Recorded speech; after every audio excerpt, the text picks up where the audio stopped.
I always give away too much. It's like I've got no sense of touch. Hey y'all, happy last day of Vlogtober and welcome to another video, Living Life with your girl Stae. If you don't mind, we're going to get just a little deep today. Super transparent, very candid. It's not going to be your typical vlog, but I hope y'all are ready for the conversation. And if you are new to the channel, feel free to sit and chat with us because we're so happy that you're here. And please consider hitting that subscribe button. So we've made it through Vlogtober. It was very challenging, but it was very fun. And I hope that you all enjoyed it as much as I did. I learned so much about me, about vlogging, about the tribe. It was amazing. And so I am ready for Vlogmas. However, as we come to the end of October, the end of Vlogtober, I also realize that we are coming to the end of Breast Cancer Awareness Month. And that's something that we haven't talked about at all doing all of this vlogging and videoing and all of that. And I just feel like with the platform that I have and the tribe that I've been blessed with, I would not be doing you all the service that I'm meant to do if we don't talk about not just Breast Cancer Awareness Month, but just the fact that since this month is set aside for breast cancer awareness, this is the perfect time to talk about it. And I want to share my story and my journey and just talk about women and our health and the importance of staying on top of things like that. And so just to share a little bit about my story, I am not a breast cancer survivor, just to put it out there, but I have had a breast cancer scare that went on for 2 years, in my opinion. First of all, before I met my husband, I was the type of woman who never went to the doctor, except for when I was carrying my children. I never went to regular doctor's appointments, never had regular annual physicals, nothing like that. Now, I guess the good part about it is I do biologically have 3 sons, and my first 2 sons are 5 years apart, and then my second 2 sons are 6 years apart. So that gave me a pretty long span of time to have those routine checkups when I was carrying them. And the blood work and things of that sort. But I had my youngest son at 30. And so after I had him, after my 6-week checkup or whatever, I wasn't going back to the doctor. I knew that I had high blood pressure. I had been diagnosed at 28. Didn't really stay on top of that. I think a part of me was kind of in denial about it. I felt like I was too young for that. I felt healthy. I wasn't overweight. And so I kind of just ignored it for years. Did end up in the emergency room a couple of times and found out that the things that were going on with me were due to my high blood pressure. So I would get medication, but whenever it was time for a refill, I didn't get a refill because I didn't go back to the doctor. So let's fast forward to I'm 40 years old. And I married my husband. And it's so funny that people say that men are the ones who never go to the doctor and never take care of themselves. That has not been my experience. My dad, I guess he didn't always go to the doctor, but once he realized that there were some issues, he always kept up with it. My husband, if his eyelash is hurting, he's going to the doctor. And so he kind of, in the very beginning of our relationship, was like, look, I love you. I want to marry you. I want to give you the world. I want to be with you for the rest of my life. But ain't none of that going to happen if you don't promise me that you're going to start taking care of yourself and going to the doctor. And I'm like, I'm healthy. I'm good. He's like, no, but we going to make sure. And so he started asking me things like, well, do you get your annual physicals? Because we had conversations before, and I'm just like, no, I'm not a doctor person.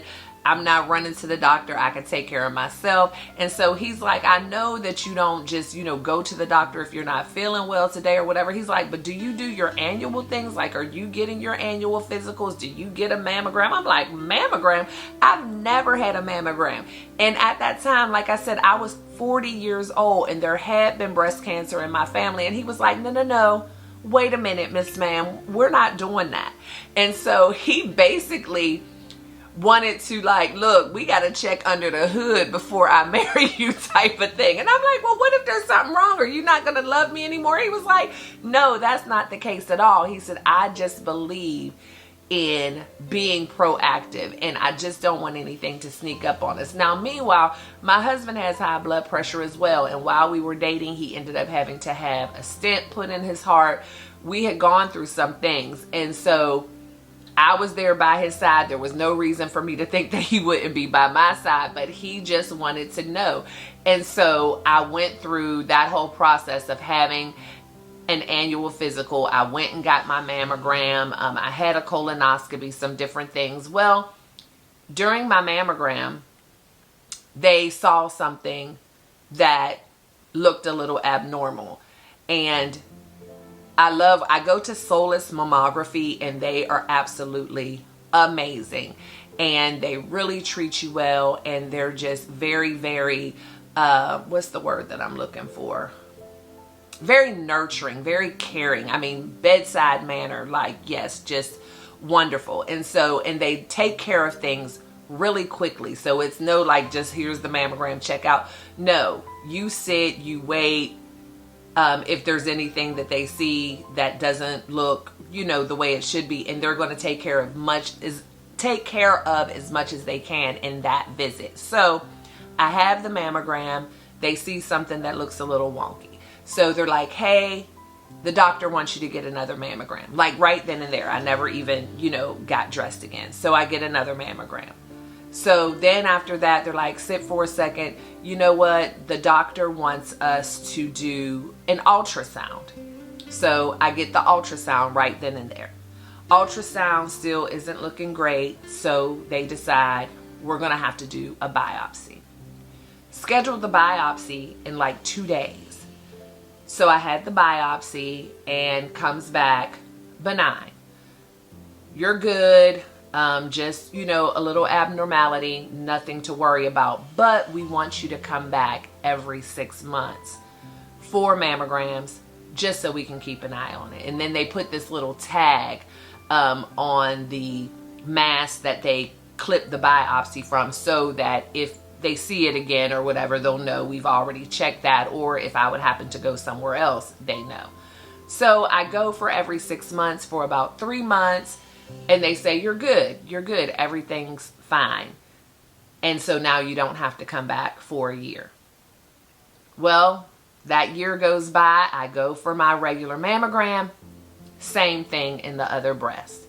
We go through that whole procedure again and it comes back benign. And it's just like, evidently, I'm just somebody who grows things and nothing has been malignant and I've been healthy. And, you know, I went back on the every 6 months again. And so now I'm back on just once a year. And I've had twice now where I've been able to go a year, thank God, and everything has looked good. So for 2 years now, I've been good. However, it is still in the back of my mind wondering, you know, was that something? Are they sure? But at least with going for my regular mammograms, I have that peace of mind that even if there is, they're aware, they're going to see it. And I just think about, just because something wasn't something then doesn't mean that if they weren't aware and I never went, that it couldn't be something. You know what I mean? And I just think about the jeopardy I was putting myself in by simply not going. And to be quite honest with you, there were tons of reasons why I didn't go for my mammograms and why I didn't go for my yearly checkups. And it wasn't just because I was so busy and I'm raising a family. A lot of it had to do with just being afraid and kind of like ignorance is bliss. What I don't know won't hurt me. But I realized after talking to my husband and going through these processes and then seeing other people who had gone and had their mammograms or whatever test that they needed in their yearly physicals, and they did find things, but I see how they were able to get the treatment that they needed and go on to continue to live happy lives. And that is what made me decide that it would be silly for me to let something just get out of control and ultimately possibly kill me just because I was afraid. Because whether I'm afraid or not, whatever's there is there, and whatever's gonna happen, happen. And so instead of living in that like ignorance is bliss type of mindset, I started living in that I'm going down fighting if I gotta go down. And I'm not going to check out of here and leave my kids and my husband behind just because I was too afraid to go and find out what I was dealing with. And then I start thinking about all of the other things I do, like in business and whatever, where I'm afraid and I do it anyway. And I step out there, and how many things that I don't let fear dictate at all. And I'm going to let fear dictate how I take care of my health. And so then I started to feel a little silly. And so now I don't miss a yearly checkup. Yes, I still have high blood pressure, and I've talked to y'all in past vlogs about the fact that I've been diagnosed with, oh my gosh, what do they even call it? My mind sometimes, but I have high cholesterol, high blood pressure, and I'm pre-diabetic, and they call it metabolic syndrome. So I've been diagnosed with metabolic syndrome. They had me on Ozempic for a while. It really wasn't working, and kudos to all of you who have been able to take the miracle drug Ozempic and lose all this weight. I didn't lose anything, just a couple of pounds, and it didn't really change my A1C1 that much. So we're going to tweak it a little bit, but the medications that I do take, which I take Valsartan during the day, and then I take amlodipine at night, and it pretty much has my blood pressure under control. I watch what I eat. I don't do a lot of sodium, and I'm just being very proactive and very involved in my own health, because the way I was doing things before, I wasn't even being involved in my own health. I was just leaving everything up to chance and just believing because I feel okay, I am okay, which is so far from the truth, because that's why they call like high blood pressure is and high cholesterol, those things are the silent killers. Like most of the time you're gonna feel okay. And the times when I haven't felt okay and I've had those sharp pains in my head or whatever, my blood pressure was like through the roof. And there's no reason for it ever to be that high. And the only reason it ever was is because I just wasn't going to the doctor. I wasn't getting my prescriptions filled. And they weren't able to monitor it the way they needed to with the prescriptions, because once I did start going regularly, I've had my prescription changed a couple of times because everything doesn't work for everybody. But once they got the prescriptions that worked for me, my blood pressure is under control. And so we're working on that pre-diabetes and we're working on the high cholesterol. But at least now I feel like I have a fighting chance. And at least now I feel like I am taking a mature role in my own well-being and my health, instead of just trying to stay in the dark and like, you know, what I don't know won't hurt me, because it's absolutely the opposite. What you don't know will not only hurt you, it can possibly kill you. And I just started thinking about how I had just been living on the edge for all those years, and something could have happened that would have taken me out of here, especially like when my children were younger, when I was acting foolish like that. They could have been without their mothers simply because I just didn't get a mammogram, simply because I just didn't get my yearly physical, simply because I didn't go in for my glucose check or whatever it was. And I just started to feel silly. And I just thank God that, you know, my grandmother used to always say, God protects fools and babies. Well, I wasn't no baby in my 30s, but I definitely was behaving foolish. And he watched out for me, and then he brought someone into my life who, I tease Wallace all the time because he gonna go to the doctor. One thing Wallace gonna do is check up on Wallace. But he encouraged me to do the same. He insisted that I do the same. And it wasn't easy at first. I was very nervous, but I'm so glad I went. And so I just wanted to take this time in this video today to encourage you all to do the same. Don't let fear, don't let busyness, don't let work, don't let anything keep you from taking care of you, because it's so important, and things are a lot easier to deal with nowadays than they were before. There's so many different treatments you can have, so many different options that you have. And the thing is, if something is wrong and you don't do anything about it, you have absolutely no control, and it's inevitable that it will kill you. You're not even giving yourself a fighting chance. So I know, like they said, men never go to the doctor. That has not been my experience. That is not what I think, because men are more like analytical to me. Men are more like, okay, if you don't feel well, then you just go to the doctor. If you want to make sure you stay healthy, then you go to your checkups. Like, I haven't experienced these men who never go to the doctor. When I have conversations with people about stuff like this, it's usually us. And, you know, it might just be my circle and the group of people that I've talked to and had these experiences with, but it's usually the women, and it's usually for a gamut of different reasons. Mostly just, I was just too busy, you know, dealing with the kids and just didn't have time and whatever. For me, I'll be the first to admit, I just didn't want to deal with it because I was afraid and I didn't want to know. And I just thought, if I ignore it, if I don't even check into it, then how can anything be wrong? And I think too, we go by how we feel. Like, I feel fine. I feel fine. Well, there's a lot of things out there that will make you think that you're fine and not let you feel anything until it's too late. So I just wanted to jump on. I couldn't let this month go and let it just be all about Vlogtober. We're hanging out, we're having fun, and not talk about the importance of your yearly mammograms and everything else. Like I said, I know this is Breast Cancer Awareness Month, but depending on your age, you need to be getting those colonoscopies, the mammograms, your blood work, whatever it is.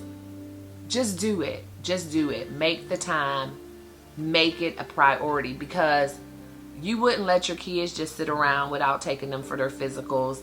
You know what I mean? You're going to make sure, and so you know how important it is. You're going to make sure that, you know, whatever tests they need, whatever vaccinations they need, whatever, you're going to stay on top of that. So do it for yourself, because when the other people, your children, your spouse, whatever, are so important to you and you want to make sure that they have the best, then one of the best things that you can do to guarantee that is to take care of yourself. And y'all know, if you saw that last vlog and heard any of my breakout session from this weekend's conference, I talked a lot about that, the importance of taking care of yourself in order to truly be able to take care of the ones that we love.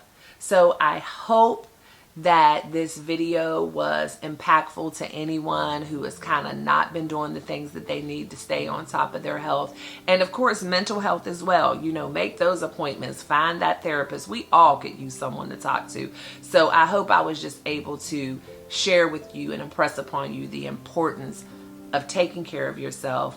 And I just definitely wanted to do that during this month of October and Breast Cancer Awareness Month. And I hope that my story with my little scare with breast cancer was able to maybe inspire somebody to do the same, to know that, you know, you go find out what's going on, they're going to take care of you, and most of the time it's nothing.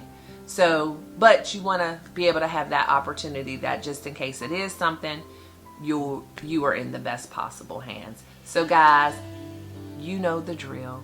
I love you all to bits and pieces, and I appreciate you so much for being a part of this Lifer tribe. Be kind, always love one another, but don't forget to live your life. LYFE, love yourself first explicitly. And a major part of loving yourself first explicitly is taking care of your physical health and getting those yearly mammograms. And I'll see y'all in the next one. Bye. I always give away too much. It's like I've got no sense of touch. I'm always pouring out my heart, no little by little here. I'm always pushing things too far. 2, 5, 6, 10 drinks at the bar. No boundaries, I get too close. No little by little here. 'Cause I give my all. Oh, no little by little, I pour out my heart. No little by little here. I always run and hit the wall. I'd rather jump and risk the fall. I see no limits in the sky, no little by little here. No, no, got stuck on working on myself. Thought I was wrong and needed help, but I'm just different, something else. No little by little here. 'Cause I give my all. Oh, no little by little, I pour out my heart. No little by little here. I'm gonna go everywhere and be myself, I swear. I'm gonna give my all, 'cause I don't care if people will stop and stare. Let me fly, let me fly, let me fly into the sky. Let me be all that I can be. Let me fly, let me fly, let me fly into the sky. Let me be all I can be. Let me be all I can be. My all. Oh, I pour out my heart. Oh, boy. I'm gonna go everywhere and be myself, I swear. I'm gonna give my all, 'cause I don't care if people stop and stare. Let me fly, let me fly, walk that fly into the sky. Let me be all that I can be. Let me fly, let me fly, let me fly into the sky. I'll shine again, I'll be free, be all I can be.